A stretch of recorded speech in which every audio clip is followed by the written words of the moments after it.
galera, sejam todos muito bem-vindos a mais um KiwiCast, o podcast da KiwiFi. Eu sou Carol Vilas Nova. Eu sou Marcelo Gualberto. E pra você que ainda não conhece o KiwiCast, é o podcast que traz toda semana pessoas que fazem dinheiro através do marketing digital.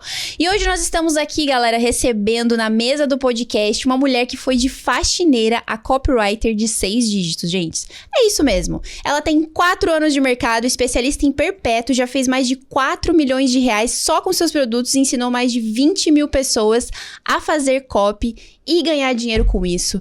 Quem é ela, Marcelo? Chama ou não chama? Chama cara? Agora. Seja muito bem-vinda. Kézia Demetrio. E aí, galera, tudo bem? Muito obrigada pelo convite. Estou muito lisonjeada de estar aqui hoje. Muita honra te receber no KiwiCast, Kézia. Oi, Kézia. Cara, de faxineira a especialista em copy. Isso aí é louco, eu tô curioso pra ver essa história. É bem louco. Então contem pra gente que história é essa e como é que você se descobriu copywriter. Então, desde muito nova eu sempre gostei do mundo criativo.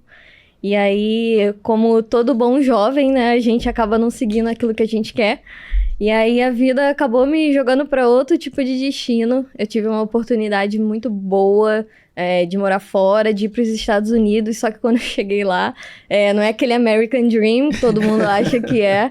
E aí eu acabei trabalhando em uma grande empresa, só que eu comecei lá como faxineira. E aí, cada vez mais, eu fui me especializando dentro da empresa, porque eu via esse crescimento lá dentro. Então, eu já falava inglês fluente e tudo mais. E eu fui crescendo, fui virando gerente de vendas, comecei a vender muito.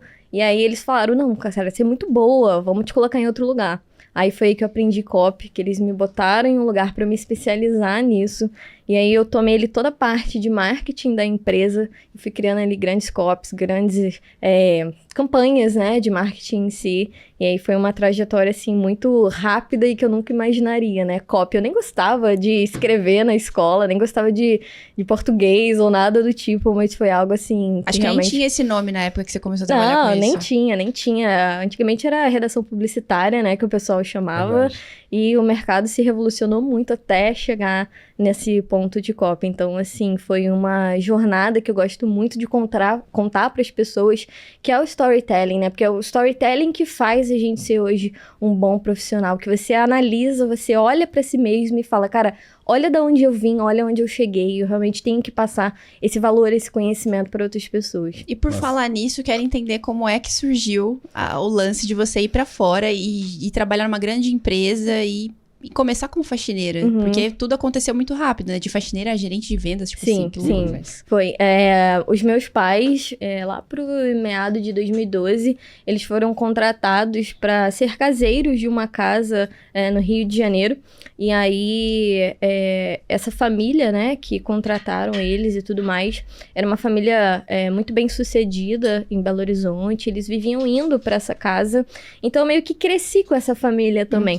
Então, eles sempre incentivaram muito os estudos. Kézia, você precisa estudar inglês. Kézia, você precisa se profissionalizar nisso. Então, daí essa questão de conhecer o mundo já veio muito deles, porque eu venho de uma família muito simples, né? Uma família onde que nunca faltou nada, mas também a gente tinha que segurar, né, para não faltar também. E aí, justamente por isso, eles sempre incentivaram isso. E aí, chegou um determinado tempo que eles foram para fora, foram para os Estados Unidos, criaram sua própria empresa de cerveja.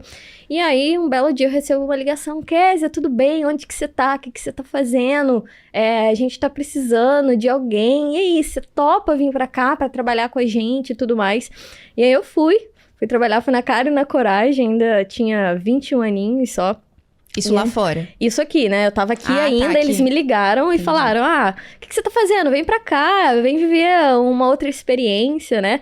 Isso porque antes, né, nesse incentivo que eles me deram, eu já tinha feito intercâmbio, já tinha feito outras viagens pra fora. E aí, depois disso, eu tava no Brasil, assim, de boa, estudando, faculdade, tudo mais. E ele fala, não, vem pra cá, que a gente quer que você trabalhe pra gente. Só que eu fui sem saber o que eu ia fazer. Então, tipo, foi cara e coragem. Aí eu cheguei lá, trabalhei, aí eu comecei como faxineira na cervejaria. Então, tipo assim, de certa forma, eu sempre falo que foi algo pra eu aprender não digo a valorizar, mas entender os subpontos, né? Que a gente sempre tá naquele sonho, mas a gente tem que ler os entrelinhas também. Comecei como faxineira, eles viram muito potencial que eu tinha em falar com as pessoas, em reagir com as pessoas. Falam, cara, por que a gente não coloca Kézia, né, de vendedora? Será que ela se daria bem com isso? E aí eu aprendi a fazer cerveja para poder vender a cerveja, porque eu falo que isso dentro do copo é muito importante. Sim. Você tem que entender o produto para você vender o produto. Isso qualquer vendedor precisa fazer. Então vendi mais de $1 milhão na época só em cerveja. E aí eles falaram, não, cara, a gente vai te colocar como gerente. Fui gerente também, então eu simplesmente comandei uma equipe em uma outra cidade. E aí depois fala, cara, você é ainda melhor, a gente precisa subir o seu nível. Então fiz toda uma especialização em marketing, em copy. E aí sim que eu fui fazer todas essas campanhas com eles, né, escritas e tudo mais. Meu, que bacana, que bacana mesmo. E assim, você começou fazendo copy, no caso, para produto físico, que era uma cervejaria. Exato. Né? E hoje você trabalha no mundo dos infoprodutos. Sim. Né? Então tem diferença entre fazer copy para um produto físico e para um produto digital? Eu digo que tem uma diferença grande e ao mesmo tempo não tem, porque eu falo que para criar copy de qualquer tipo de produto, as pessoas precisam visualizar o benefício superior ou as características superiores de um produto. Então, quando você vai, por exemplo, fazer um copy de uma água, você precisa mostrar para as pessoas em si qual que é o benefício daquela sua marca ou daquela água, o que ela vai te proporcionar, né? Qual que vai ser o grande timing que vai mudar, né, depois dela adquirir aquele produto. Então, a gente fez toda uma campanha em cima daquela cerveja, mostrando que dava pra gente trazer o gostinho brasileiro para os americanos. Então, foi esse ali, simplesmente, a campanha que a gente fez. E quando a gente vai fazer o copy de um infoproduto, é a mesma coisa, a gente tem que trazer esse benefício, porque é esse benefício que faz com que as pessoas comprem, né, um determinado produto, um serviço, elas enxergam um valor naquilo. Então, existe uma diferença muito grande, porque você tem tangibilidade, você sente, já o outro não. Você primeiro compra para depois você, né, ver se é tangível ou não. Então, eu digo que existe uma diferença justamente por essa tangibilidade, de você conseguir enxergar e você também entender qual que é o benefício desse produto. E quanto tempo você ficou trabalhando na cervejaria? Foi mais ou menos 1 ano. 1 ano, assim. A trajetória em si toda, né, foi 1 ano. Como copy em si, foi 4 meses só nessa empresa. Pouquíssimo tempo para eu aprender, tipo, muito rápido. Por isso que eu falo com as pessoas, se você quer ser copy, não depende muito de aprendizado, depende de prática. Porque você precisa pegar todo aquele teu conhecimento ali e praticar. Porque muitas pessoas ficam, né, não só no mundo do copy, mas gestores de tráfego, infoprodutores, produtores, coprodutores ficam sempre na mesma coisa, sempre na teoria, né, e não conseguem praticar isso. Então, se você fala, não, eu preciso praticar, você já pega aquilo ali de forma muito mais rápida. E aí você ficou 4 meses trabalhando como copy e dali você resolveu que queria trabalhar pra você. E aí tu saiu de lá, foi isso? Então, aconteceram alguns problemas que eu tive que voltar pro Brasil, problemas pessoais mesmo, então eu deixei tudo que eu tinha lá, voltei pro Brasil, e aí quando eu voltei foi até engraçado, porque aqui ninguém sabia o que era copy, né? Até então lá também não se chamava copy, se chamava redação publicitária. Então quando eu voltei pro Brasil, eu falava, cara, ninguém vai saber o que é o copy, por que eu vou oferecer meu serviço como isso? Ninguém vai querer. Então, veio a pandemia ali já no meado ali de 2020, né? Acho que depois do carnaval, e aí o pessoal começou com aquele negócio de marketing digital, marketing aquilo, marketing isso. Eu falei, cara, o pessoal vai precisar de copy, é agora que eu preciso me posicionar. Então, foi mais ou menos assim, esse período que eu comecei a introduzir e a galera começou a ensinar ali copy, aprender sobre copy, entender o que era copy também. E a primeira vez que você vendeu o seu serviço foi escrevendo copy para algum expert para lançamento ou você já foi pro perpétuo direto? Foi para lançamento. Sério? Então você teve sua experiência ali com lançamentos? Tive. Eu sempre falo para todo mundo que não é que eu não goste, mas eu me habituei melhor ao perpétuo. Mas foi uma experiência louca, foi a primeira. Obviamente a primeira de todo mundo não dá certo, a minha também não deu. Então eu tomei um toquinho ali. Então foi assim a primeira experiência louca, assim, dentro do mercado digital mesmo, assim, fazendo copy, fazendo CPL, fazendo preparamento da galera, aquecimento. Então foi mais ou menos assim, ali no meado de 2020, o lançamento. Quantas copies, assim, pra lançamento você já fez até começar a trabalhar com começar? Olha, se eu for contar na mão, assim, lançamentos em si, eu acho que foram uns 10 lançamentos, assim, lançamentos relativamente grandes, até eu perceber que, cara, não rolava aquele feeling que eu tenho hoje pelo Perpétuo de sentar, produzir e tudo mais. Mas... Não, eu ia perguntar pra ela, qual é a diferença que você vê em escrever copy pra lançamento e pra Perpétuo? Mais ou menos o lançamento é aquela correria. E o lançamento não tem a previsibilidade que o Perpétuo tem. O Perpétuo você consegue criar processos. Então, se eu falar hoje que eu preciso criar um produto de Perpétuo, né? Para quem não tá ligado ainda nos termos, o Perpétuo basicamente é um produto que tá sempre com o carrinho aberto. E o lançamento, ele tem ali seus espaçamentos, né? Então, o Perpétuo, uma vez que você fez um copy, você tem um escopo. Depois que você tem esse escopo, você vai ali rodar um tráfego, fazer alguma coisa do tipo para você validar aquele produto, aquela copy, enfim. E aí você vai aperfeiçoando aos poucos. Já o lançamento não, é correria total, você tem que criar CPL, você tem que criar todo ali um aquecimento e você não tem a previsibilidade de saber se vai dar certo ou não. Então é 8 ou 80. Se você acha que você está escrevendo algo muito bom, pode acontecer alguma coisa que não dê muito bom e dê tudo errado. Já o Perpétuo não. Você consegue fazer os testes e você consegue perceber essa previsibilidade. Você tem ali uma visão mais segura de futuro. E é algo mais tranquilo, é algo que compactua mais com o que eu gosto, né? Eu sou mais tranquila, não gosto muito dessa correria. Adrenalina. Eu acho que não é nem sobre não funcionar sob pressão, mas quando você trabalha sob pressão, muitas das coisas podem sair erradas. Então, eu gosto de agir minuciosamente dentro ali dos mínimos detalhes no copy. Justo. Agora sim, você já teve experiência com copy para produto físico, produto digital, copy em lançamentos, copy em Perpétuo. Como é que funciona o seu processo para criar um copy? Você até comentou ontem que você é uma pessoa bem visual, né? Sim, depende muito do copy que eu vou criar. Então, por exemplo, hoje, como eu falei, eu só crio para Perpétuo em si. Obviamente, tem alguns projetos que eu faço por fora, mas são projetos não tão grandes quanto os que eu faço hoje. Mas vamos supor que eu vou criar um copy para uma página de vendas.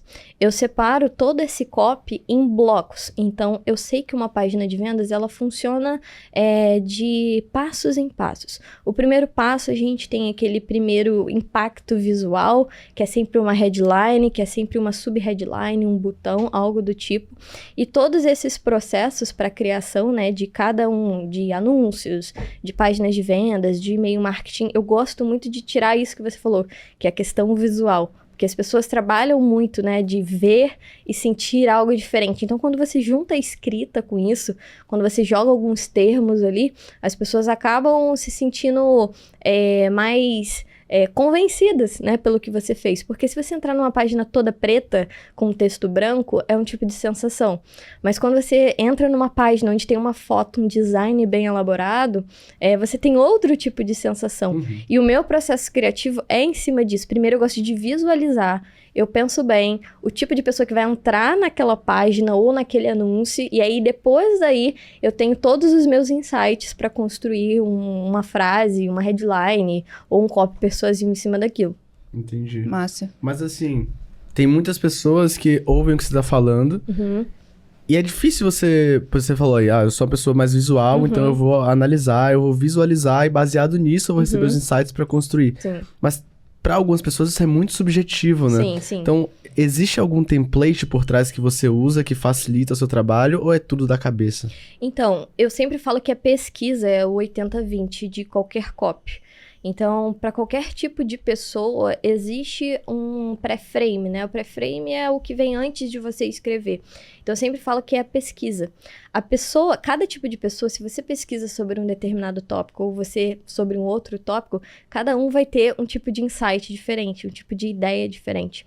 Então, eu falo que se a pessoa tem dificuldade, ou se ela quer começar a escrever, ou se a pessoa é um simples infoprodutor e, tipo, essa pessoa mesmo quer escrever o copy dela, eu falo para se basear na pesquisa, porque é na pesquisa que a gente começa a ter os insights para escrever aquele copy. Então, por exemplo, existe vários templates hoje na internet para as pessoas escreverem em cima desses templates, mas eu falo que a primeira experiência da pessoa em si para escrever um copy, ela abrir uma página em branco, ela ler uma matéria ou ler qualquer tipo de pesquisa e ela escrever o que ela entendeu daquela pesquisa, ou o que ela compreendeu por exemplo, de um determinado produto ou serviço, ou pegar um produto validado hoje, né, que está na internet, que ela sempre está recebendo anúncio, e ela simplesmente reescrever o que está naquela página, ou reescrever o que está naquele anúncio, porque ela, por si própria, vai começar a entender como que funciona a estrutura, como que funciona um template. Então, de tanto eu fazer isso, eu já desenvolvi o meu método de escrita. Então, é o que eu sempre falo, não adianta nada eu te passar um template e você escrever em cima desse template, porque pode não funcionar para você escrever da mesma forma que eu escrevo. Legal. Entende? Então, eu sempre falo, quer escrever copy bem?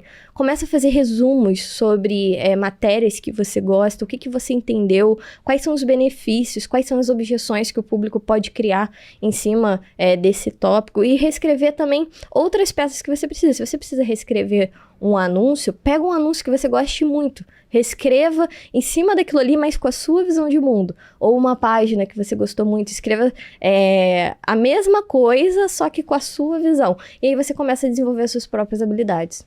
É legal dizer também que a gente conversou com o Bragião, veio aqui ano passado, né? Ano passado, ele falou que num determinado momento da carreira dele lá, ele teve que comprar um produto de trade, né? De cripto para conseguir escrever a copy em cima daquilo. Então, isso, de certa forma, serve como pesquisa, né? Exatamente. Tipo, você vai comprar, você vai entender o que aquele produto te beneficia e para poder escrever em cima daquilo. É um tipo de pesquisa um pouco mais avançada, ou então serve para aqueles copywriters mais iniciantes que precisam ter mais segurança de repente, para poder começar a escrever sobre o assunto. E muito copywriter que vem aqui, inclusive, fala bastante da estratégia da AIDA, né? Que é a atenção, interesse, desejo e ação. Isso. Eu queria entender de você, como você usa cada etapa dessa estratégia para escrever uma copy. Então, vamos lá. Eu uso muito a AIDA porque eu acho que as mais tradicionais são as que mais funcionam, principalmente porque o mercado está sempre rotacionando, mas uma coisa que nunca falha é chamar a atenção das pessoas. E chamar a atenção das pessoas pode ser de diversas formas. Então, a própria estrutura AIDA, ela se coloca em 1000 outras estruturas, porque eu posso simplesmente chegar aqui e falar, ei, eu já vou estar chamando a atenção, ou eu vou estar fazendo alguma dinâmica diferente. Então, eu gosto muito de utilizar a AIDA hoje nas minhas estruturas, justamente para trazer essa quebra de padrão. Principalmente quando a gente está falando de anúncios hoje na internet. Porque para pensar comigo, se eu abrir hoje meu Instagram, eu vou ver mais de 200 anúncios. Se eu ficar 2 horas no Instagram, eu vou ver mais de 200 anúncios na minha timeline. Então, quem que vai chamar a minha atenção para que eu realmente compre um produto ou veja algum tipo de serviço? Justamente a pessoa que vai chamar a minha atenção. Então, essa pessoa pode chamar a atenção de 1000 formas indiscutíveis. E aí, depois da atenção, a gente tem ali o interesse, né? Como que você vai despertar o interesse? E eu falo que é algo muito interessante, que despertar o interesse é você trazer algo que seja tangível para as pessoas, porque as pessoas não compram aquilo que elas não sentem essa tangibilidade. Não adianta nada hoje eu falar para você que eu já faturei 4 milhões na internet para uma pessoa que está buscando os primeiros R$1.000 ou os primeiros R$10.000. Então, eu preciso ser tangível através desse interesse que eu preciso demonstrar para ela, né? E aí, também, ele tem a questão do desejo. Precisa ser desejável. Então, como que eu mostro o desejo para essas pessoas? Eu faço com que elas se imaginem como se fosse uma história mesmo. Então, você pode ver que muitos anúncios hoje já começam, imagina se você, né? A gente tem sempre esse tópico. Porque o fato das pessoas se imaginarem faz com que elas criem ali um ato psicológico na própria cabeça de, cara, eu preciso disso, porque é algo que me alimenta, é algo que me incentiva a querer a comprar esse produto ou serviço. Então, eu sempre falo que se você quer gerar o desejo, você vai mostrar e vai imaginar uma história para essas pessoas, né? Ali no formato de storytelling, seja o que for, algo que você está mostrando. E aí a gente tem ali simplesmente é a chamada para ação, né? Que nunca pode faltar. Porque a única coisa que impede as pessoas de comprarem o produto é não fazer a chamada para ação. É muito importante. E não é só você falar, clique aqui em saiba mais. Não, é tipo, mostrar para a pessoa que ela precisa agir, literalmente. Tipo, você precisa agir agora. Isso aqui pode não estar disponível amanhã, isso pode acabar agora. Então, é sempre importante encaixar essa estrutura. E aí é o que eu falei. Cada pessoa encaixa o AIDA de uma forma diferente. Então, é só ela entender, beleza, eu preciso chamar atenção, eu preciso despertar o interesse dessa pessoa, né, através ali de alguma coisa tangível que faça sentido para ela. Eu preciso despertar o desejo interior e eu não posso esquecer de chamar a atenção dela ali para um CTA final. Eu fiquei pensando aqui, como que você escreveu a copy que vendeu mais de $500 mil? É $500 mil? Foi mais ou menos isso. Despertando desejos das pessoas de beberem cerveja. Tipo Exato, assim. exato. Qual era o mecanismo único dessa copy? Foi bem interessante porque essa cervejaria era uma cervejaria brasileira fundada nos Estados Unidos. Então, por ser ali uma cerveja diferente, já tinha um mecanismo, né? Porque o jeito que o americano faz a cerveja é totalmente diferente, né? Do brasileiro. Então, toda a copy que eu fiz ali é como se a pessoa estivesse sentada na beira de uma praia, bebendo uma cerveja brasileira ali, aproveitando aquele visual, né? Que é totalmente diferente pro americano, porque ele é outro tipo de público. É um público totalmente que tá dentro da sua própria rotina, trabalha mais de 14 horas por dia, eles têm pouco tempo para aproveitar ou para até mesmo viajar. Então, por que ele não pode sentar numa cadeira, beber um gole da cerveja e vamos dizer assim, se transmutar, né, para outro país, entendendo qual que é a essência da cerveja? Então, foi mais ou menos essa pegada, assim. Nossa, sentiu o gostinho brasileiro. Muito bom. Que incrível. Você que tá aí do outro lado, já percebeu que hoje é aula de copy?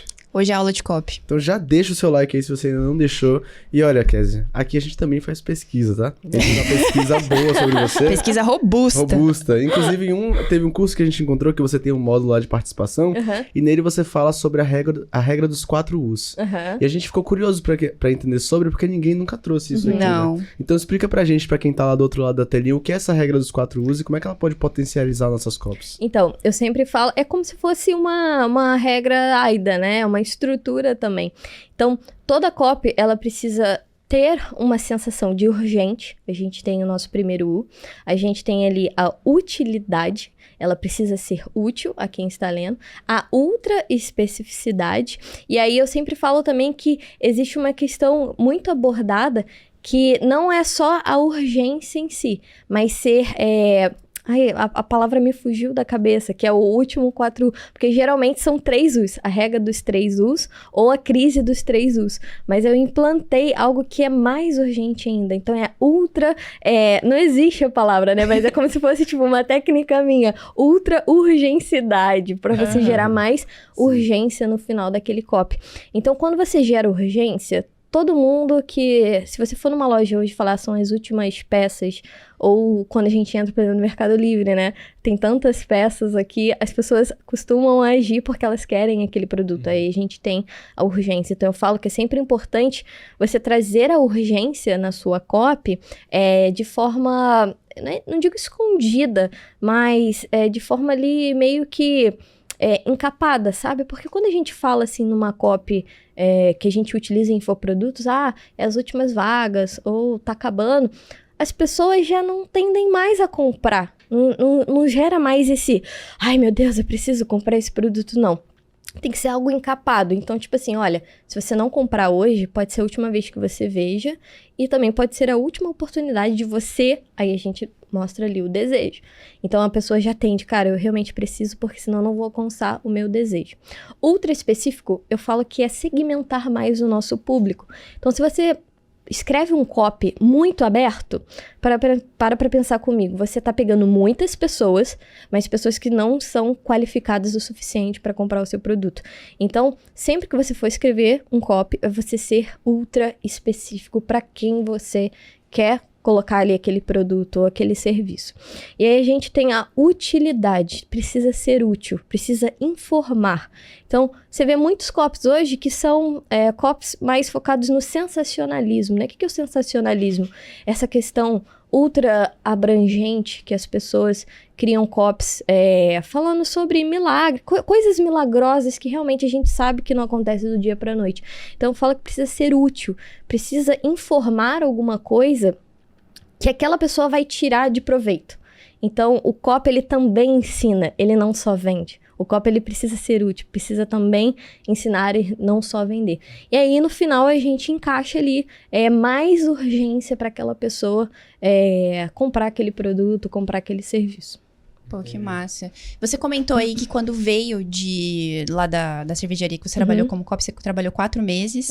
E quando você voltou pro Brasil, tu não chegou já trabalhando como copy, né? Ninguém... Não. Por que você não conseguiu esse emprego aqui, você acha? Eu acho que foi porque eu achei que as pessoas não iam se interessar, eu achei que não tinha público, por mais que tivesse. Então, acho que foi meio que não digo descaso, mas eu realmente não encontrei ali na minha cabeça em si, porque nós, né, infoprodutores, pessoas que trabalham com prestação de serviço também, a gente acha que a gente nunca vai conseguir, né? Então, eu meio que criei ali um bloqueio comigo mesmo em achar que não seria um mercado potencial.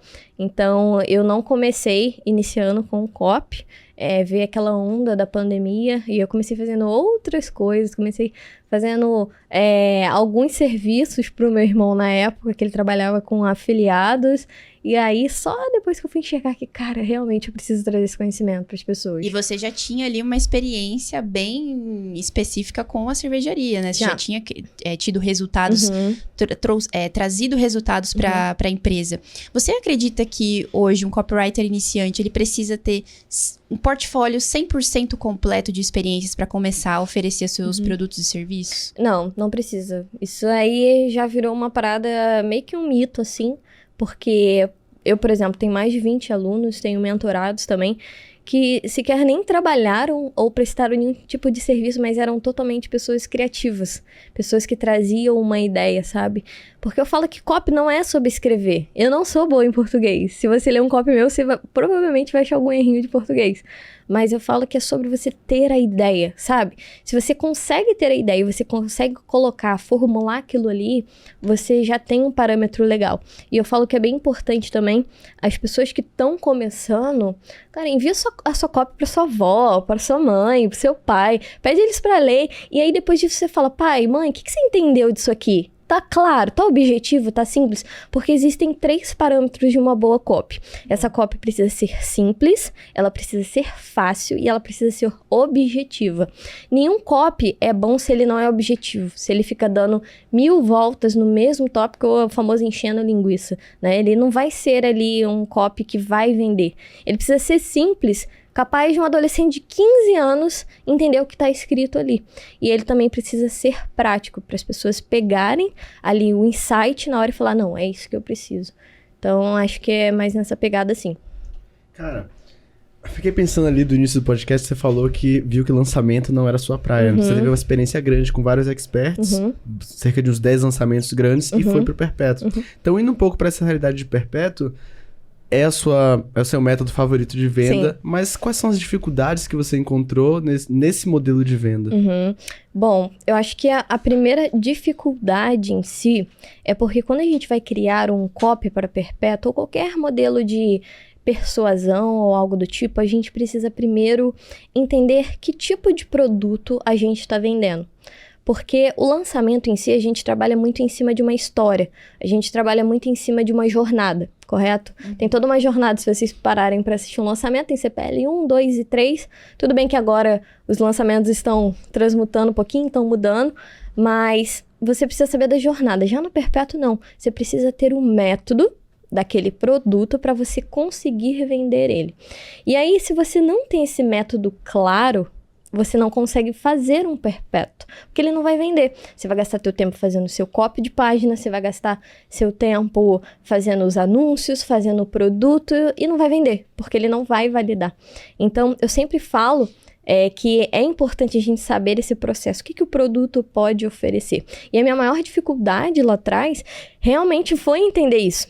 Eu simplesmente estava fazendo ali todos os copies baseados em uma jornada. Só que o perpétuo, para pensar comigo. O que hoje faria uma pessoa comprar o seu produto exatamente agora e não comprar amanhã? Porque é um produto que está sempre disponível. Então, você pode salvar o link, você pode comprar amanhã, mas o perpétuo o perpétuo ali é numa estratégia de tráfego direto, que eu falo, né? Porque existem outras estratégias de perpétuo também. Mas como a gente trabalha muito com tráfego direto, o que faria as pessoas comprarem naquele exato momento, sabe? Então é isso que eu fiquei pensando por muito tempo até encontrar uma metodologia que realmente funcionasse para eu criar os meus copies. Mas até então não tinha. Então não tinha esse quê da questão, né? O que vai fazer as pessoas comprarem agora? Então era realmente ele criar um mecanismo único, era realmente entender o que isso aqui é de diferente, que vai causar um desejo imediato de compra. Porque, por exemplo, se eu falo assim, eu tô dormindo num lençol furado há 2 meses, mas até então eu não comprei um lençol. Mas eu vou numa loja de, sei lá, computadores e eu compro aquele computador na hora porque eu amo tecnologia. Então, a gente tá falando de coisas que a gente precisa, no caso, eu preciso de um lençol novo, mas eu não preciso de um computador, mas me gerou um desejo imediato de compra naquele exato momento para eu comprar aquilo. E toda vez eu tô postergando o que eu preciso. Então, as pessoas, elas não compram o que elas precisam. Elas compram o que elas querem, naquele exato momento. Então, a gente tem que gerar esse desejo, né? O que hoje faria, sei lá, você chegar numa loja e falar, eu preciso disso aqui, sabe? Então, é mais ou menos essa concepção que a gente tem que ter para criar um copy de perpétuo, seja anúncio, página e todo o funil ali. No final das contas, tem que gerar desejo para qualquer tipo de produto no perpétuo. Exatamente. Você tem... E não é nem qualquer tipo de desejo, é um desejo imediato. Urgente. Urgente. Por isso que eu falo que trabalhar com tráfego direto é sempre muito urgente. Por isso que o mecanismo único é muito importante. Porque as pessoas podem ver 50 mil produtos de copy, mas o que elas vão fazer para comprar o meu? Entende? O que elas vão enxergar para comprar o meu, ou o seu, ou de fulano, entende? Então, eu acho que é mais ou menos essa pegada, assim, para realmente criar produtos que vendem. Porque hoje eu não só atuo como copy, também atuo nessa parte estratégica. Porque eu falo, se a pessoa é só um mero copywriter, essa pessoa ela não vai conseguir atingir mais do que 10 mil reais por mês, sendo um copywriter, né? Mas se é um copywriter estrategista, essa pessoa abre um leque de opções muito maior. Porque ela pode ser provavelmente um coprodutor de uma pessoa que realmente não sabe o que é produtos. Então, além de ser copy, de fazer os copies, ela cria toda a metodologia daquele produto, toda a estratégia e por aí em diante. Quando a gente fala de lançamento, que nem você comentou ali, tem aquela jornada que precisam ser aquele empilhamento, feito um empilhamento de gatilhos mentais, né?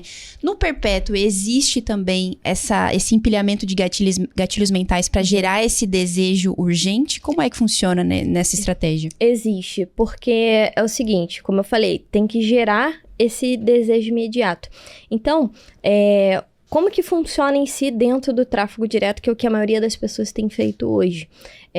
O funil é simples. É anúncio, indo para uma página de vendas, uma página de vendas, indo para um checkout, pronto, e acabou. Essa é a método. 3 passos muito simples. Anúncios, página de vendas e checkout. Para você fazer todos os gatilhos mentais, a primeira coisa que eu falo é o anúncio. O anúncio, ele precisa chamar essa atenção. Só que o anúncio do tráfego direto do perpétuo em si, ele não foi feito para vender. Por quê? Quando você vê um lançamento, as pessoas estão fazendo ali todo o pré-lançamento, né? Fazendo a fase de captação.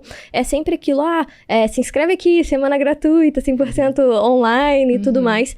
E já o perpétuo, não. Você tem que já chamar a atenção ali, porque você precisa levar aquela pessoa para um próximo passo. Então, você não se vende. Você vende já a solução imediata. Então, aí a gente já tem um gatilho, né? O gatilho de, age agora, porque essa aqui é uma solução. Então, por exemplo, se você vê, sei lá, qualquer anúncio meu, muitas das vezes, em algum dos meus anúncios, eu estou mostrando a forma de que o produto se comporta quando a pessoa compra ele. Então, por exemplo, se eu tô vendendo um checklist, eu vou mostrar aquele checklist por dentro. Se eu tô vendendo uma planilha, eu mostro como é que aquela planilha funciona. Isso no anúncio. Então, eu tô gravando ali e tudo mais, o anúncio, porque às vezes a gente acha que o anúncio precisa ser bem produzido, o anúncio precisa ser da melhor câmera, no melhor microfone, por isso muitas vezes as pessoas desistem de começar, porque elas acham que precisam ter equipamentos absurdos, né? Mas muitas das vezes é só a gente mostrar essa tangibilidade, então a gente chama atenção, porque o anúncio ele não foi feito para vender. Ele foi feito para você conquistar as pessoas. Então, se você conquista as pessoas através de um anúncio, elas vão para sua página de vendas. Aí sim, a página de vendas realmente foi feita para a gente vender. E o tempo inteiro a gente mostrando passo a passo que esse produto traz como solução. Então, você vai poder fazer isso, isso, isso, isso com esse produto. Esse produto é para você, para você, para você. Ou esse tipo de produto quebra essa objeção. Então, o tempo inteiro quebrar a objeção, mostrar os benefícios e o que ela pode fazer com esse produto também. E ali simplesmente trazer algo mais simples, mais prático. Porque você tem, obviamente, né, tem páginas de vendas, cartas de vendas que funcionam muito bem. Mas para tráfego direto, como uma pessoa acabou de clicar no seu anúncio, ela tá numa rotina, às vezes ela tá no ônibus, às vezes ela tá na academia, esperando a série dela acabar, ela abriu o Instagram e viu ali um produto, ela não tem tempo, ela só quer saber o que ela vai ganhar com aquilo, né? Qual que é o atalho? E é isso que eu falo, produtos de atalho, produtos que trazem já uma solução pré-estabelecida, vendem muito mais no tráfego direto do que metodologias completas. Então, por exemplo, se eu falo que, eu tô vendendo aqui um curso com 100 videoaulas, com 15 aulas ao vivo, e coisas do tipo, isso causa uma preguicinha de primeira, justo. né? Mas se eu falo pra você que eu tô vendendo um checklist com a minha estrutura de página de vendas, as pessoas vão comprar. Já que é agora. Entendeu? Pegando um gancho do que você falou, esses dias eu vi um anúncio muito legal eu nem sei se eu era o público, talvez tava um erro ali, sei lá. Mas foi muito legal porque eu cliquei no anúncio pra você, trazendo aí um exemplo de anúncio que desperta esse desejo, né? Era um produto era um perpétuo, provavelmente. Era um perpétuo. E era nessa estrutura de tráfego direto. Então, eu cliquei, era um anúncio falando... Era um livro de neurociência, alguma coisa do tipo. Só que o anúncio, ele começava assim... A menina falando do livro de neurociência. Daí, ela... Mano, muito legal, cara. Ela abria um cérebro, assim, ó. Que massa. Quer conhecer o meu livro, não sei o que, nananana, ela corta, sabe? É tipo um material meio que emborrachado. Você já viu aqueles vídeos que ficam viciantes, a pessoa cortando um negócio macio? Tipo SMR. Isso, assim. Exatamente. Era daquele material, esse cérebro, aí parece uma pessoa cortando o cérebro, assim. Aí a menina fala... Quer conhecer o meu manual da neurociência, não sei o que, nananana? Daí só nesses... Super engajador. Sabe? Só que daí depois ela mostra o manual por dentro. Tipo, ele faz isso, não sei o que, nananana, e vai mostrando as páginas. Eu falei, nossa, meu, que da hora. Muito da hora. Aí eu abri a página de vendas, obviamente que eu não ia comprar o manual de não sou o público-alvo, mas eu achei muito incrível o anúncio, porque chamou a atenção, me trouxe curiosidade e parece que o produto é muito bom. Eu não sou da área, não posso dizer, mas parece que tem qualidade. Isso é muito interessante, porque mesmo você não sendo público-alvo, é interessante você entrar. Sim. Porque é aquilo que eu falei, cara, pega algo interessante e modela. Né? O pessoal confunde muito modelar com copiar, né? Sim. Mas modelar é o quê? Você entender a big idea. Entendeu a big idea? Faz aquilo ali do seu jeito. Então, imagina, você tá do nada vendo no Instagram, tem uma menina abrindo um cérebro de borracha. Entendeu? Então, é totalmente fora do padrão. É no mínimo curioso. No mínimo curioso. Então, as pessoas precisam disso cada vez mais. Quem tá ganhando espaço no mercado é quem tá sendo mais criativo. Quem tá chamando mais atenção. Aquele... tipo de criativo que, sei lá, ou a pessoa tá dentro de um carro, ou a pessoa tá na frente da câmera, olhando... É óbvio, né, que existem criativos que dão certo, obviamente, não tô generalizando nada, mas tem que ser criativo, porque é isso que chama a atenção das pessoas, com certeza. Sim. E já que a gente tá falando um pouquinho de perpétuo, você falou dessa estrutura que é criativo para página de venda para checkout. Essa acho que é a estrutura mais utilizada, que a gente mais ouve falar. Mas essa é a única forma de vender um produto no perpétuo? Não, existem vários tipos de funis que você pode fazer. Então, por exemplo, algo que eu gosto muito é usar o próprio engajamento do Instagram, né? Isso falando quando o produto tem um expert por trás, tem uma audiência mais engajada. Eu gosto muito de causar a curiosidade através dos meus stories. E aí eu abordo algum determinado assunto, falo sobre aquele assunto, mostro que tem um problema, mostro que aquele problema tem uma causa e que ele tem uma solução. E na solução, geralmente, eu mando essa pessoa ali para um WhatsApp. Então, falar, clica aqui que eu vou estar te revelando uma oferta dentro do grupo do WhatsApp. E aí, depois ali do grupo do WhatsApp, aquela pessoa recebe uma mensagem devido à automação dentro da própria conversa individual, dentro do grupo, e ela pode comprar aquele produto ali quando ela quiser, ele vai estar sempre aberto. Então, o Perpétuo em si, né, o que eu falei, ele está sempre aberto. Mas existe estratégia de tráfego direto, existe estratégia de você fazer ali um pequeno alavancamento para o próprio WhatsApp. Algo que a gente tem usado muito também é o funil de ManyChat. Então, por exemplo, se eu impulsionei um conteúdo meu que deu muito bom através do Instagram, eu fui lá, impulsionei, coloquei, sei lá, R$50 por dia, por 5 dias, ele tá me trazendo seguidores. Essa é uma estratégia muito interessante. Ele vai me trazer seguidores cada vez mais. O que eu preciso fazer com esses novos seguidores? Eu preciso educá-los. Eu preciso colocar eles dentro de um cercadinho. Eu preciso falar, olha, essa aqui é a solução que você precisa. E aí, quando eu faço um conteúdo que engaja muito, eu falo para essa pessoa comentar uma determinada palavra-chave. Ela vai para o ManyChat, depois do ManyChat ela vai direto para a página de vendas. Então eu não estou usando um anúncio nessa forma, eu estou usando um conteúdo, esse conteúdo está gerando ali fluxo no ManyChat, depois para o ManyChat está indo para a página de vendas e aí reagindo vendas ali automaticamente. Massa. Então existem vários tipos de funis, tem funil que você faz, por exemplo, de perpétuo, isso inclusive para pessoas que não possuem investimento alto para fazer tráfego pago. Geralmente, pessoas que estão iniciando o mercado. Anúncio, WhatsApp. Pronto, e acabou. Pessoas que fazem ali um determinado anúncio, chamando a atenção, e aí elas mandam direto para o WhatsApp, e aí a própria pessoa fecha a compra ali dentro do WhatsApp. Então, isso também seria um funil de perpétuo. E por que será que o pessoal ficou tão apegado a essa estratégia de criativo, página de vendas e checkout, como se só existisse isso? Eu acho que porque foi a que mais se popularizou e também porque é a mais simples de ser validada. Porque o que eu falo, é muito fácil você fazer um criativo, uma página e um checkout. É mais complicado você fazer essa estratégia de conteúdo que eu acabei de falar. Você tem que se dedicar ao conteúdo, você tem que saber o que engaja, você tem que patrocinar, você tem que fazer uma automação de ManyChat e por aí em diante. Essa é a forma mais rápida de você validar um produto, validar uma oferta, na verdade. Então, por exemplo, se eu tenho uma oferta validada hoje, primeiro eu valido ela nesse tipo de funil. Depois eu vou fazer outras estratégias de perpétuo em cima dela porque eu sei que funciona. Então, acho que é porque ela se tornou algo mais prático, algo mais previsível, algo mais simples de ser feito. Faz sentido. Eu ia até perguntar se... Só que você acabou respondendo já. Se a escolha do funil, o melhor funil para aquele tipo de produto ou oferta, dependia só dos testes para ver o que funcionava, ou se existia um tipo de funil certo para um tipo de oferta e outro funil para outro tipo ou outro produto. Tá. Como que a gente faz hoje essa estrutura? Quando a gente cria uma nova oferta, a gente vai lá e faz a estratégia de subir os anúncios no gerenciador de anúncios. Como que a gente faz? A gente sobe uma campanha, e nessa campanha tem 4 conjuntos, e em cada conjunto tem um anúncio. E aí a gente coloca ali, pelo menos, para iniciar um valor, por exemplo, para quem está começando, né, agora dá para colocar ali R$20 em cada tipo de conjunto ali para estar iniciando. Essa é a forma que a gente faz os testes. Feito isso, a gente analisa o melhor CPA, né, que é o custo por aquisição. Então, por exemplo, se a gente está falando de um produto de R$97 e eu tive um custo por aquisição de 30, eu vou ter um ROI consideravelmente ok falando de perpétuo. Porque quando as pessoas falam de perpétuo lançamento, a gente tem ROIs altíssimos, né? ROI 5, ROI 6, ROI 10, não sei o quê.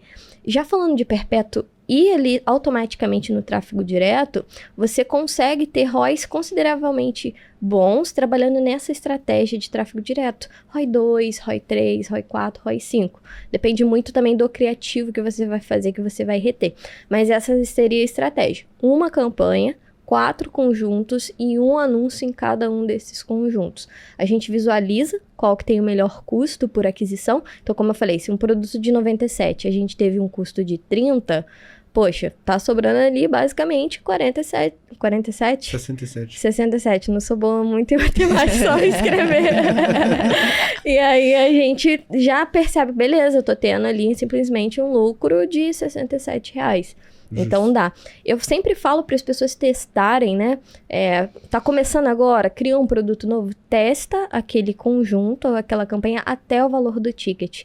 Nossa. Então, por exemplo, se você tá testando ali uma campanha e essa campanha já bateu R$97, já desativa. Porque ela não vai contornar num valor mais baixo do que aquilo. Então, a gente sabe que aquele tipo de criativo ou aquele tipo de página que aquele criativo tá mandando não tá dando bom. Então, a gente precisa analisar todas essas questões para ir validando uma oferta. Seria mais ou menos... Eu falo que um CPA, ok, até a metade do valor do produto. Então, se tu tem um valor de perpétuo de 197 e tu tem ali R$97, tá ok. Porque é mais ou menos ali a metade, né? 100, 100. E aí você já consegue fazer a validação. Mas existem vários e vários outros fatores para você validar esse funil. Por exemplo, uma coisa que acontece muito com as pessoas é a otimização da página. O que é a otimização da página? Já entrou em alguma página e ela estava muito lerda? Sim. Uhum. Esse é um grande problema. As pessoas não querem esperar. Então, você saiu de um anúncio e uma página demorou 5 segundos para abrir, essa pessoa já vai sair. Então, você está perdendo lead porque a sua página está lerda. Então, essas são coisas operacionais que você pode simplesmente arrumar de um dia para o outro, vendo um vídeo no YouTube, como otimizar a minha página, coisas desse tipo. Então, são vários fatores que vão validar a sua oferta. Às vezes, o link tá errado, sei lá, do gerenciador de anúncio, a pessoa achando que não tá vendendo, mas fez algum... Esse é o tenso. Esse é o tenso. Uma vez, eu tenho um aluno que ele colocou um orçamento de R$1.000 e o link tava errado. Esse chorou. Ele falou, senti a dor daqui. Não, e ele falou, não tô vendendo, o que tá acontecendo? Eu falei, então, eu acho que tem alguma coisa errada aí, dá uma olhada. E falou, é o link mesmo. Não. Mas existem vários fatores. E eu acho que, assim, a gente deveria dar maior valor a esses fatores operacionais. Porque se você tem uma página ali que tem um copy ok, que tá mostrando a sua oferta novamente, de forma simples, fácil e prática, você tá fazendo umas campanhas com os criativos legais, tá fazendo seu teste de criativo legal, tá indo bem, mas sei lá, você não tá tendo resultado, vê essas outras opções. Tua página tá lenta demais? Será que o link tá certo? Será que na hora de ir pro checkout tá tudo ok? Será que tá dando algum problema? Então, acho que é bem interessante dar uma olhada nessas coisas também, antes de tomar qualquer decisão e falar, meu produto não tá bom, entende? Então, é visualizar tudo antes, para depois falar, realmente, esse produto não deu bom ou eu preciso reescrever essa cópia, essa oferta. Massa. Bom você trazer esse ponto aí, que a gente tava batendo um papo com um especialista em tráfego e perpétuo, Thiago Roas, Thiago Mansu. Semana passada ou retrasada? Semana passada. E a gente tava falando sobre otimização de funil perpétuo. Ele falou que um erro que a galera comete muito é que quando eles vão otimizar um funil, eles olham muito pro tráfego. E ele, antes de ir pro tráfego, ele vai olhar tudo que tá por trás do tráfego. Sim. Então, cara, primeiro eu vou olhar headline, eu vou olhar a minha copy, eu vou olhar minha VSL, eu vou olhar meu criativo, e depois que eu olhar tudo, aí eu posso ir pro tráfego, porque o tráfego ele só vai potencializar a entrega da mensagem. Exato. Então, quando você pega o seu funil, você lançou um funil perpétuo, e você vê que ele não tá performando como você espera, como é o seu processo de otimização desse funil? O que é que você olha primeiro, por último, pra onde é que você vai? Bom, eu sempre falo que pra perpétuo a pessoa tem que saber das métricas. Muita gente perde grana por não saber ler as métricas. Então, será que você está sabendo ler o que é um CTR, né? Que é o custo ali, por click-through rate, né? Que a gente chama. Que é o clique do criativo em si. E aí tem o CPC, que é o custo por clique do próprio anúncio. Então, se cada uma dessas pessoas souber, né? Se você botar aí no Google agora, CTR, CPC, vai aparecer tudo muito explicadinho. A pessoa consegue se adaptar àquilo ali. E aí, saber ler essas métricas, você sabe exatamente onde está o problema. Se o meu CTR, por exemplo, está muito baixo, que o CTR, vamos botar assim, a qualidade do criativo, tá? Se o meu CTR está muito baixo, o criativo não tá bom. Eu sempre falo que um CTR bom é acima de 2%. O CTR estando baixo, o custo por clique, que é o CPC, vai lá em cima. São propostas inversamente proporcionais ali. Então, tipo, se o meu CTR tá muito bom, acima de 2%, por exemplo, o meu custo por clique, ele vai abaixar. Então, por exemplo, se você tem um custo por clique de R$1, você tá pagando R$1 para que as pessoas cliquem no seu anúncio. Então, tipo assim, isso é relativamente caro. Então, um bom custo aí por clique seria de 50 centavos, 60 centavos, e aí isso vai dizer se o seu CTR tá alto ou não. Então, por exemplo, se 200 pessoas entraram na sua página e, sei lá, 2 compraram, isso é o quê? 10%, correto? Essa é uma métrica ok para Perpétua.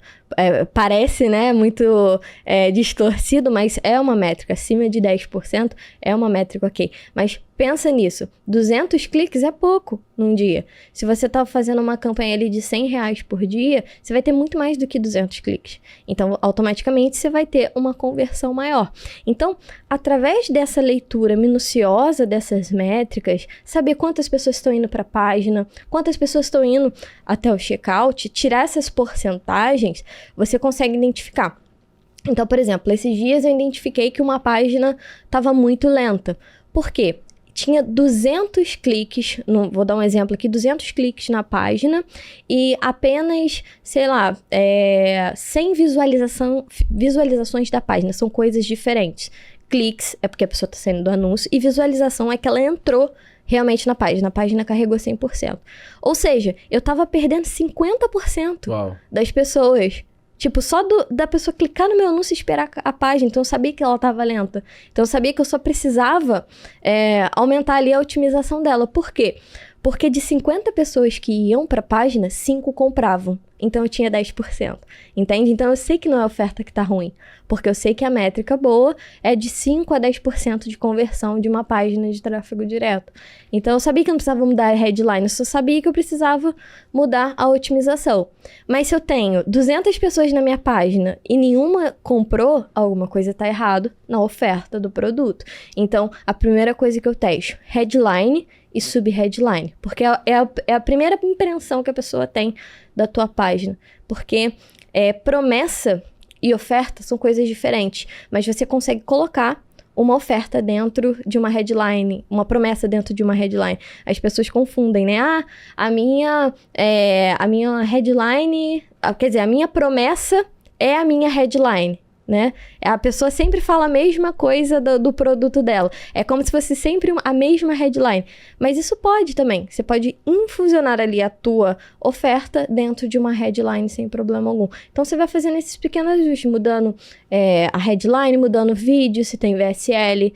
Se você tem, por exemplo, um carregador de vídeo, você consegue ler as métricas do seu vídeo. Onde que as pessoas estão saindo? Onde que elas estão se mantendo mais, sabe? Então, ver de forma muito detalhada cada uma dessas métricas para tomar realmente uma decisão. Massa. Essas estratégias, elas valem também para produto físico no Perpétuo? Com certeza. Porque hoje existe a estratégia de você vender produto digital e depois, por exemplo, a pessoa é enviada para um upsell que tem um produto físico.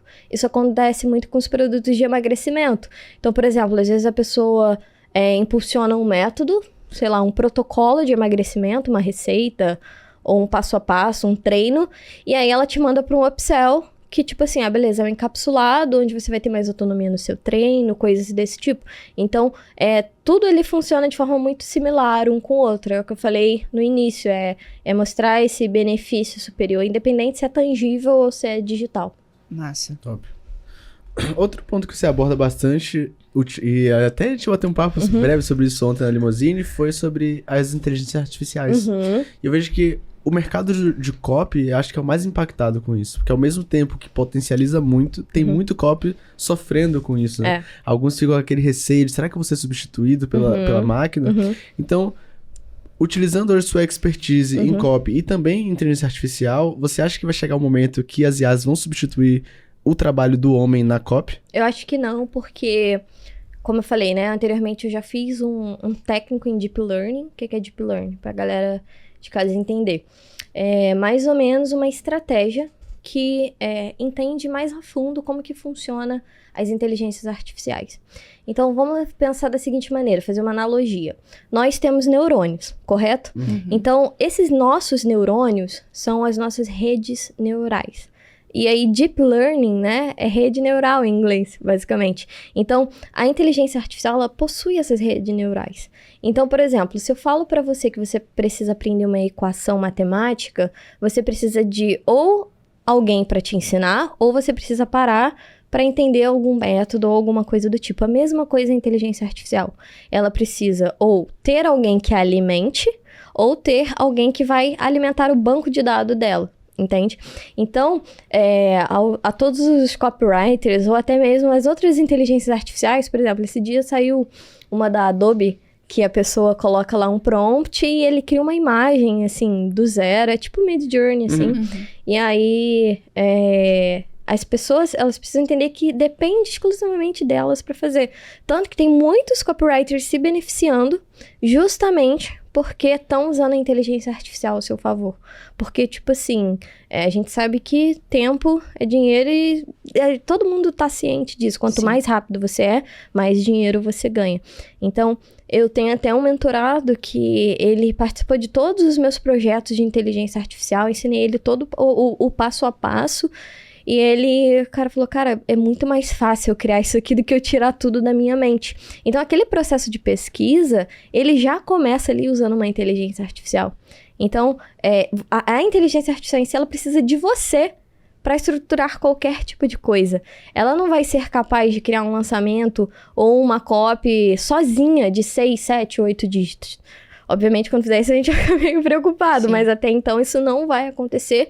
E eu acredito também que pelos próximos bons anos. Então, essas redes neurais são basicamente os neurônios da inteligência artificial. Então, nós somos o capacitador que vai trazer essa inteligência desses neurônios. Então, quanto mais informações você vai dando para essas redes neurais da inteligência artificial... Então, por exemplo, dá um exemplo aqui, o ChatGPT. Quando você vai lá e cria uma mensagem, eu preciso disso, disso e disso. Se você falar assim, olha, eu preciso que você crie um copy para o meu Instagram. Ele não vai criar. Porque você está dando poucas informações para as redes neurais dele, para que aquilo ali funcione. Mas se você fala assim, eu preciso que você atue como um social media formado em marketing, você tem conhecimento persuasivo, você sabe de todas as demandas de memes, disso. Quanto mais você alimenta, tanto que hoje já possui também ferramentas que criam esses prompts mais turbinados, justamente para a inteligência artificial te entregar algo além. Então, realmente não vai funcionar sem a gente. Então, acho isso bem importante frisar, que é mais importante a gente se habituar do que a gente se distanciar. Isso é massa você dizer. Você comentou aí que tem algumas ferramentas que ajudam a criar prompts turbinados, então já solta aí pra galera que a galera quer saber.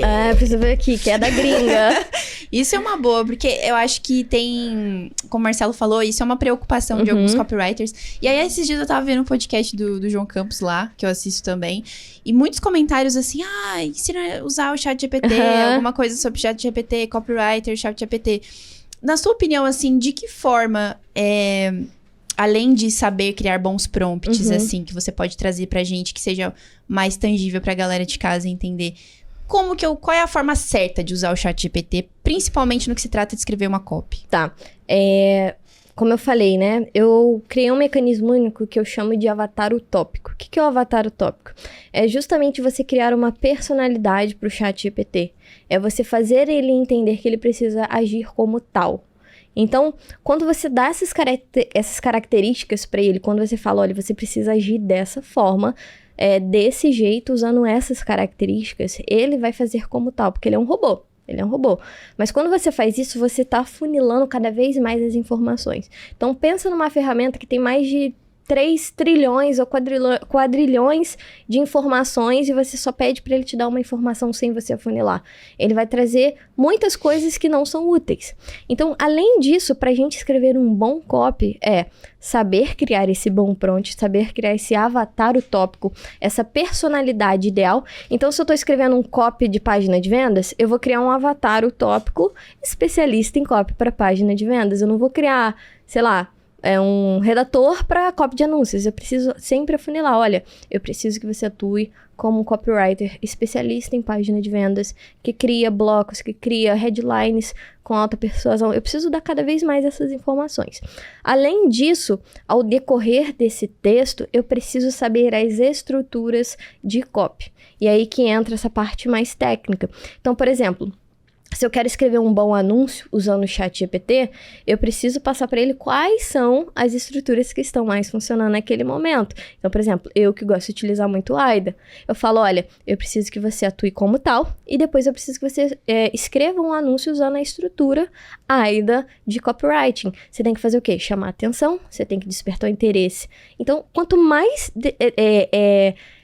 específico você está sendo dentro dessa ferramenta, trazendo essa personalidade ideal, mais a estrutura de copy que realmente funciona, tem a combinação perfeita. E aí, cada vez mais, você vai pegando os hacks dentro da ferramenta. Tipo, reescreva novamente. Eu preciso que você reescreva dessa forma. Esses dias foi interessante, porque eu pedi para ele reescrever um copy de anúncio baseado em 4 filósofos. Eu falei assim, eu preciso que você reescreva esse copy usando a linguagem de 4 filósofos diferentes. Aí ele trouxe Nietzsche, Sócrates, Platão e Aristóteles. Como se fosse a visão de cada filósofo daquele ali diante daquele anúncio. Então, você pode explorar a tua criatividade, porque é uma ferramenta, tipo, que você coloca ali e você pode ficar o dia inteiro, sabe? E isso que eu falo. Se você tem tempo, se você quer essa disposição para ter essa otimização de tempo, gasta um tempinho na ferramenta fazendo, tipo, nada. Começa a escrever coisas sem sentido mesmo para você entender até onde ela é capaz. Eu sei que se eu pedir algumas informações pro ChatGPT, ele não vai me dar. Então, eu já estou ligada nisso porque eu já estudei a ferramenta. Então, é bem importante também as pessoas, por si só, entrarem, abrirem o computador e começar a escrever nada com nada, só para entender até onde ele vai. E eu acho que isso é bem importante para a gente explorar cada metodologia ali dentro. Perfeito. Fantástico. Ensinou a galera a mexer com o ChatGPT aqui, ó. É verdade. E as ferramentas que a Carol citou? Peraí que eu tenho que pegar aqui. Fala pra gente que você não é baú pra guardar segredo. Eu tenho bastante ferramenta aqui. Tem inclusive uma ferramenta bem boa de tipo Midjourney para criar imagens. A gente sabe que o Midjourney é pago, né? Então nem todo mundo tem acesso, mas é uma ferramenta que foi criada do mesmo protótipo do Midjourney, que ela é 100% gratuita. Eu digo 100% gratuita porque ela te dá 1000 imagens por dia. Então, é relativamente gratuito, porque ninguém vai criar 1000 imagens por dia, né? O nome dela é Blue Willow. W-I-L-L-O-W? Isso, Blue Willow. É simplesmente a mesma forma que você vai instalar o Midjourney, você vai instalar ela também lá no Discord e tudo mais. Então, é uma ferramenta que tem trazido bastante galera para usar e dar essa oportunidade também, né? Porque $20, nem todo mundo consegue também pagar isso. Só pra ficar criando imagem de Midjourney, ninguém também... As pessoas têm coisas pra fazer, todo mundo tem louça pra lavar, ninguém fica o dia inteiro usando inteligência artificial, então é mais ou menos isso. Principalmente no início, né? Principalmente no início. A ferramenta se chama Prompt Generated. Prompt Generated. Simplesmente. Prompt Generated. Isso, tem o ED ali no finalzinho. Então é bem prática também. Massa. E aí ela já cria esse avatar utópico, o que é bem interessante, entendeu? Então você coloca lá o que você quer. Você fala assim, atue como um copywriter. Aí ele já te dá, atue como copywriter, entendeu? Ele já cria pra você toda essa personalidade. Cara, já tem ferramentas que ajudam a falar com o ChatGPT. Será que isso não tá deixando a galera preguiçosa, né? Você não tá ficando preguiçoso aí, não? Me diz. Deixa a galera preguiçosa. E esses dias eu recebi um seguidor falando assim comigo, meu Deus, o ChatGPT saiu do ar, eu precisava criar um anúncio. E isso é um perigo. Isso é um perigo porque deixa com que as pessoas fiquem dependentes da ferramenta. E aí quando elas se encontram sem essa ferramenta, elas não sabem nem por onde começar. Então, tenta entender que a inteligência artificial ela é um aliado. Ela é um otimizador de tempo. Mas sempre é importante entender quais as estruturas que você tá pedindo. Porque olha só, o ChatGPT ele tá criando algo pra você, mas baseado no que você tá pedindo, entende? Então você que tá dando as ordens. Se você tá dando as ordens, você também vai saber como cumprir essas ordens. Óbvio que você vai gastar mais tempo que uma inteligência artificial, mas é bem importante sentir isso de eu não posso ficar dependente. Porque, por exemplo, a gente é dependente de muitas outras coisas. É verdade. Né? Pouquíssimas pessoas conseguem ficar sem celular o dia inteiro. E é a mesma coisa. Esse é um mal da tecnologia. As pessoas cada vez mais vão ficar mais dependentes dessas inteligências artificiais, da tecnologia e por aí em diante. Então é saber como usá-las de forma bem, assim, segura e entender qual é o método também, não só copiar e colar. Perfeito. Muito bom. Kézia. Vou chamar de Kenny, olha isso. Mal demais. Ô, Kézia, e assim, dentre os seus alunos, quais foram as dificuldades mais comuns que você encontrou na sua primeira turma de copy, por exemplo? Tá, a primeira dificuldade em si era em escrever. Tipo assim, é o que eu falei, né? As pessoas já entram com essa concepção, copy, meu Deus, vou ter que escrever. Então, elas ficam o tempo inteiro tentando falar, eu preciso escrever algo persuasivo. Mas não é a persuasão 100% que convence alguém. Se você lê hoje um texto recíproco, uma história muito linda, uma história que te emocione, aquilo ali já vai te convencer. Então, a maioria desses alunos que entraram no começo, eles tinham justamente essa dificuldade de falar, cara, ai meu Deus, eu preciso escrever algo persuasivo e nunca estava bom. Então, eu sempre falo justamente para você colocar todas as suas ideias no papel e você falar, cara, você compraria isso? Isso seria legal pra você? Se é legal, é algo que poderia vender. E aí, cada vez mais, você vai aperfeiçoando. Vai encontrando palavras-chave, sinônimos que soam diferente no nosso ouvido, né? Então, por exemplo, se você fala uma palavra X e você acha um sinônimo que soa mais bonito, aquilo ali pode ser relativamente mais persuasivo. Então, é encontrar essas técnicas e não ficar preso no tenho que escrever algo persuasivo. E sim, algo tipo, preciso ter uma ideia que realmente vai se conectar com as pessoas. Copy é isso, conexão, pura conexão. Se eu me conecto com você, a gente vai criar um elo de amizade e de confiança, correto? É a mesma coisa de um copy. Então, se você passa confiança, se você demonstra que aquilo ali é confiável, que aquilo ali vai gerar algo benéfico para outra parte, já se torna algo que vai vender. Top. Pô, é muito bom bater um papo com uma pessoa que tem muita clareza na fala, né? Que consegue abrir uma fala e sair do ponto A, terminar no ponto B com clareza. Isso é muito bom, porque até facilita o nosso trabalho. Demais. E, cara, depois de realizar tanto, já passou por tantas situações no mercado, produto físico, digital, perpétuo lançamento, com expert, produtos pessoal. Quais são os seus próximos passos? Então, os próximos passos agora, inclusive com a inteligência artificial, eu acredito que tem muito potencial, e isso é algo que eu falo para todo mundo, para investir o seu tempo em ferramentas. Ferramentas são coisas muito lucrativas. Então, se você tem uma ideia, coloque essa ideia para fora, porque ela pode ser extremamente lucrativa. Então, eu acredito que os próximos passos agora é examinar cada passo do que o mercado está dando daqui para frente, porque no começo do ano a gente estava em um momento, agora a gente está em completamente outro momento, diferente, mais rápido, que dava certo em janeiro, já não dá mais certo agora, e o que eu falo de dar certo ou não é que as estratégias mudam todo momento, né? Então, se eu usava um funil de tráfego direto, por exemplo, no começo do ano, pode ser que agora ele não funcione, ou se eu usava um público no Facebook antes, talvez agora ele não converta mais. Então, a gente tem que estar sempre nessa constante mudança. Então, eu sempre, tento estar, não é que é para soar egocêntrico, mas sempre estar um passo à frente do que o mercado pode evoluir. Então, colocar na mesa todas as opções e todos os cenários possíveis, porque é exatamente isso que faz as pessoas ganharem dinheiro, né? Todo mundo tá aqui para ganhar dinheiro, eu tô para ganhar dinheiro, todo mundo aqui. Então, é você estar um passo à frente. O que vai ser relativamente hype daqui para frente, para que as pessoas entendem aquilo ali e falem, cara, eu preciso de uma solução para isso. E aí você já tem uma solução, entendeu? Então, acho que é sempre você estar visualizando o mundo um pouquinho por de fora, o mundo do digital. Eu gosto muito de analisar, por exemplo, negócios físicos, lojas físicas. Por exemplo, às vezes eu vou numa loja de roupa e eu analiso bem, fico pensando, como que será que é o processo de vendas dessa loja? será que essa loja usa estratégia tal, né? Estratégias que utilizam no mercado físico podem ser facilmente aplicadas no mercado digital e vice-versa. Então, ter esse olhar mais estratégico e saber quais são os possíveis cenários daqui para frente. Porque são agora, né, são as inovações que estão dando realmente essa lucratividade. Então, olha, analisa o que pode acontecer daqui para frente, daqui a 1, 2, 3 meses, e vê o que você pode criar. Porque o mundo ele é feito de criatividade. Então, se você cria algo que vai solucionar algo muito importante, já é um grande passo. Tá aí o motivo pelo qual as máquinas não vão substituir o ser humano, porque o mundo é feito de criatividade. Exatamente. Legal. Exatamente. Porque esses dias eu até vi lá em Curitiba já tem até uma hamburgueria que faz, tipo, tudo com inteligência artificial. É uma máquina que já cria um hambúrguer, mas, tipo assim... Talvez eu esteja errado.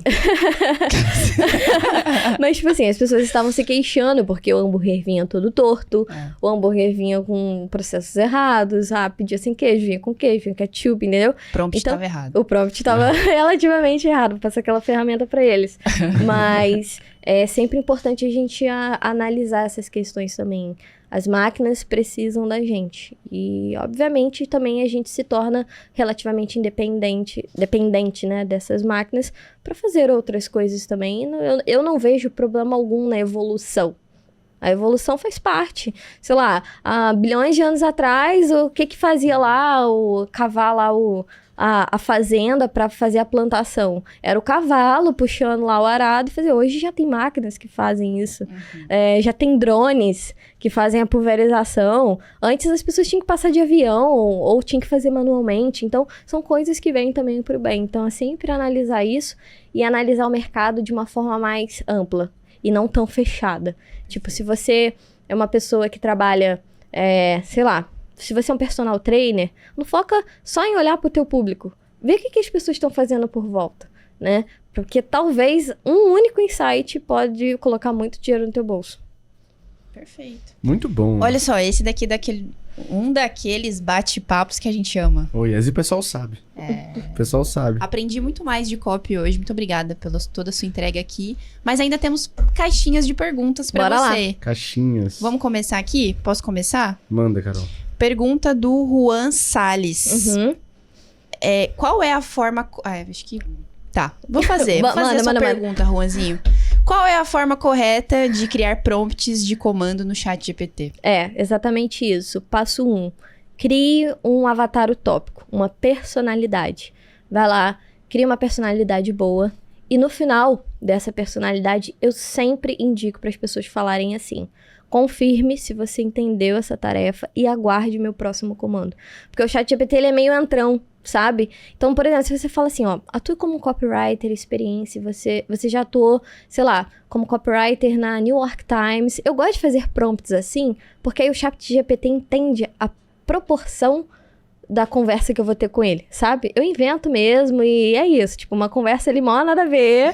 Se entrar nos meus links lá, vocês vão ver coisas que tem nada a ver. Mas mostrar pra ele isso. E no final desse prompt, você colocar: confirme se você entendeu a tarefa e aguarde meu próximo comando. Porque ele é entrão.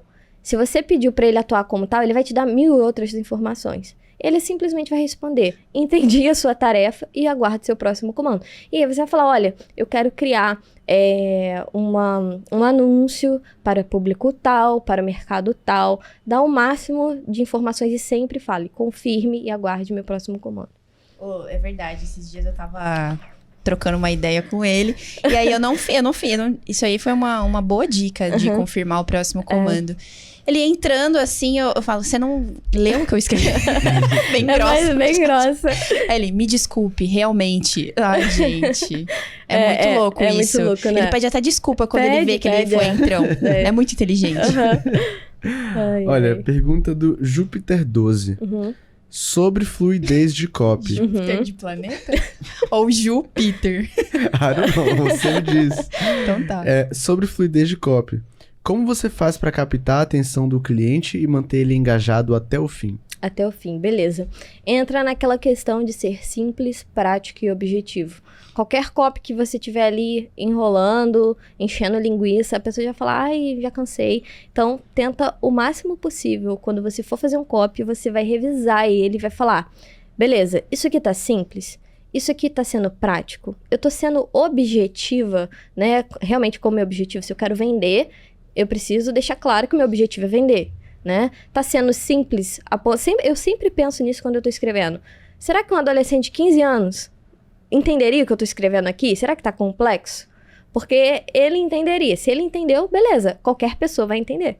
Então, é mais ou menos isso. Para deixar fluido, é sempre esses 3 parâmetros. Escreve e depois analisa esses 3 pontos para que isso realmente traga essa fluidez no copy do começo até o final.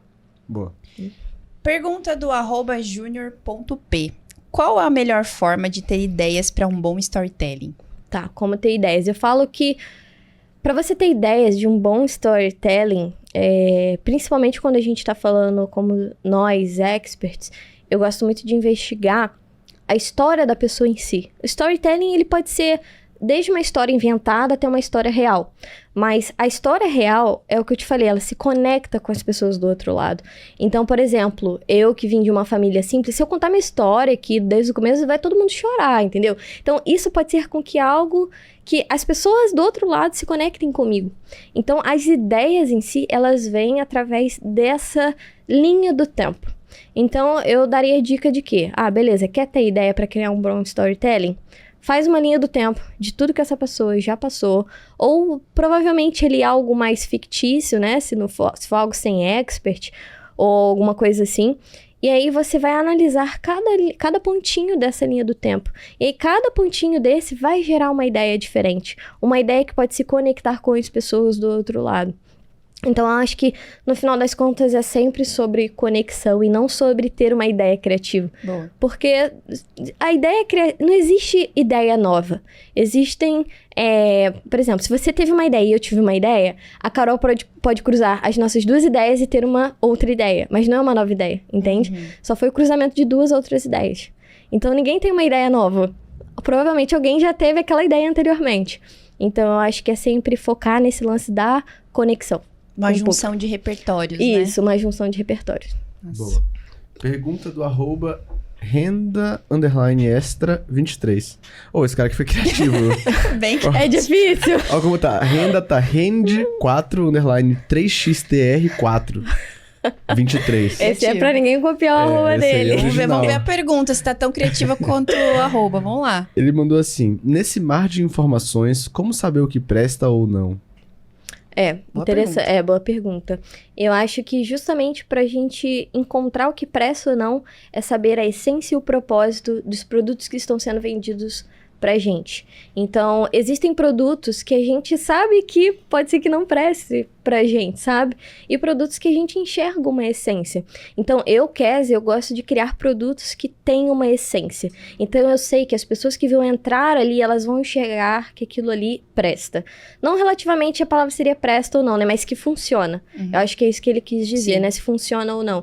Então, é você se colocar no lugar do outro também. Eu acho que o mercado tem um pouco de sensibilidade nisso, de se colocar no lugar do outro, da pessoa que vai comprar o seu produto. Porque muitas das vezes você cria uma ideia genial, que fatura milhões, mas muitas das vezes aquilo ali não condiz com os resultados que a pessoa está buscando. Então ela compra porque existe uma promessa muito boa, a oferta foi minuciosamente bem estruturada, mas não entrega o resultado que ela está buscando. Então é a gente tentar enxergar essa essência de beleza, eu me senti à vontade, eu acredito que isso aqui realmente funcione e não deixar de fazer uma pesquisa.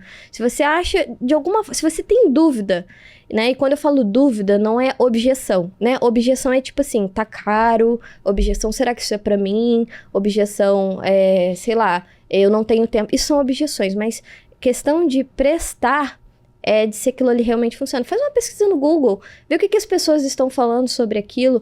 Será que você conhece alguém do seu círculo que já adquiriu esse produto? Faz uma pesquisa breve, porque isso vai poupar 2 vias, tanto o produtor quanto a pessoa que está comprando. Por quê? Para o produtor é ruim, porque ele vai ter um nível de reembolso altíssimo, provavelmente a popularidade dele pode cair com aquilo ali, e simplesmente para a pessoa também que está comprando. Porque as pessoas estão buscando soluções, né? Então, se ela compra algo e ela não tem uma solução, ela vai ficar frustrada.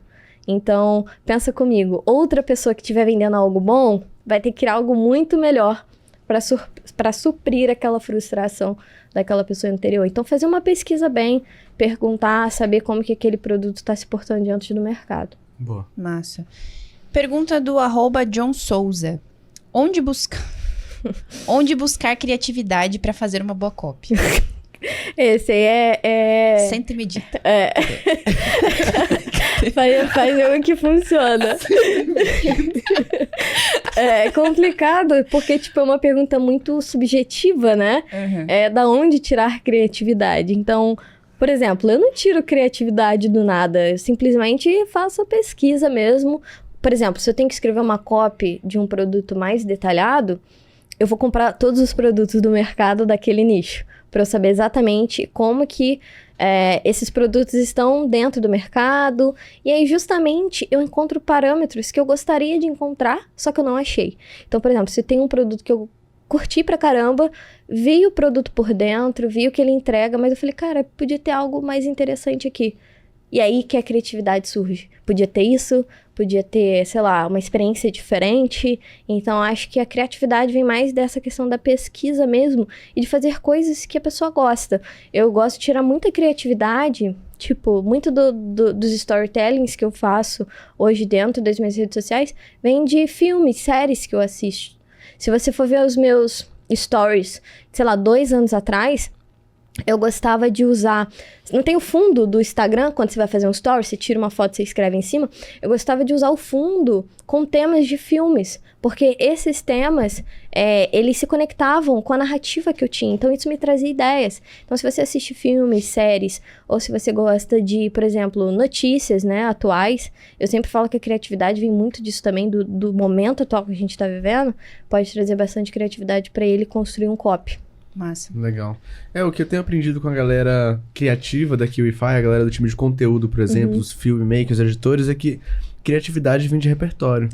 Então, como é que eu vou criar um filme legal? Nossa, primeiro você precisa assistir muito filme, muita série, pra entender o que é que rola naquele ambiente. Como é que eu vou criar uma cópia de um produto? Então, você precisa fazer uma pesquisa de o que é que tem nesse mercado, todos esses produtos, o que é que o pessoal tá falando. Que é baseado nisso, vai surgir a ideia de, o que é que falta, o que é que tem, o que é que eu posso modelar. Então, criatividade é repertório. Analisar os produtos também, fazer aquela engenharia reversa e tudo mais. Porque o pessoal fala... zoeira, tá, João? Porque o pessoal fala, eu não sou criativo, né? A gente ouve muito isso. Só que não existe escola para criatividade, né? As pessoas vão estudando, vão pesquisando e vem disso, da pesquisa mesmo. O Murilo Gun fala até que criatividade é algo divino. Que é uma coisa que você vai juntando suas experiências de vida e vem um negócio, sabe? Exatamente. Só que só vem porque você juntou todos os repertórios. Exatamente. Pra finalizar a nossa caixinha de pergunta do @o Thiago disse. Vamos ver o que o Thiago diz aqui. Kézia, copy longa ou curta? O tamanho depende do produto ou do público?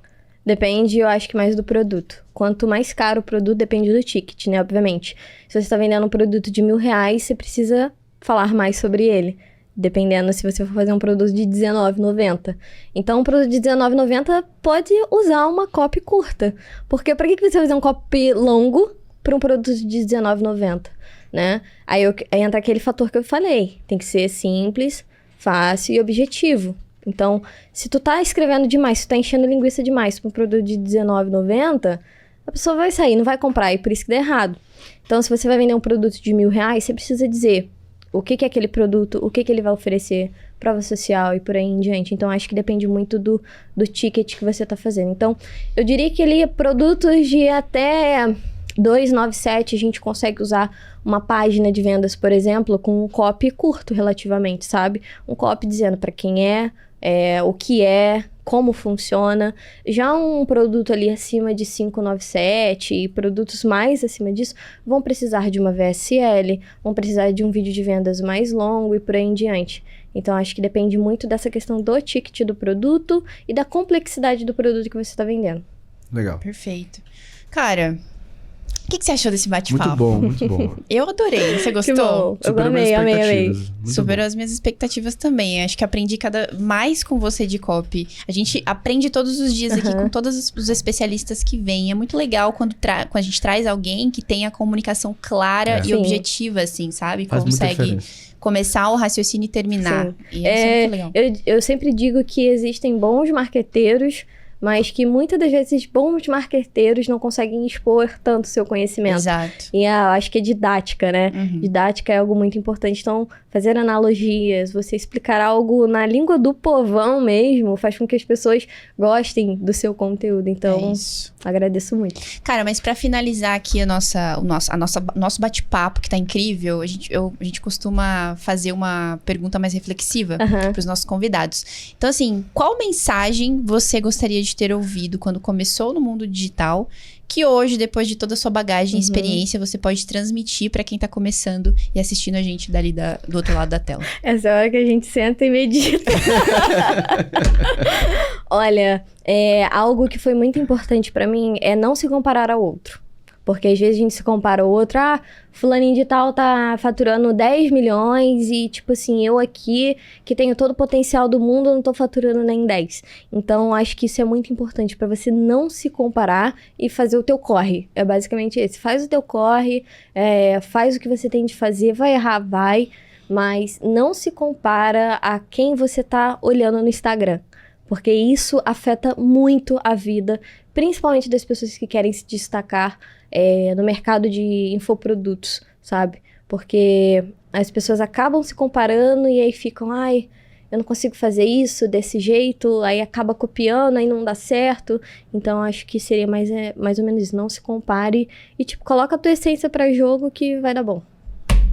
Chave de ouro. Senta, medita, coloca a sua essência pra jogo, irmão. Não é? Bom demais, né? Gostou desse Felicíssimo. bate-papo? Gostei Foi demais. muito bom, foi muito Você bom. sabe que a gente gostou. Você gostou? Deixa aqui nos comentários se você gostou. E deixa o like também, aproveita. Se deixa- você tá deixa o aqui like, até agora e não isso. deixou um like, eu não sei o que você tá fazendo aqui Meu ainda. Deus do céu. Mentira, fica aí e dá o like. E não terminamos, né, Não Carol? terminamos. Por quê? Terminamos porque nós temos presentes. Presentes Ai, pra sim, Kézia e pra sim. Júlia. Tá achando que é só pra Kézia? A KiwiFi, como sempre, inimiga da dieta. Inimiga da dieta. Opa. Ainda bem que eu não tô de dieta, né? Graças a Deus.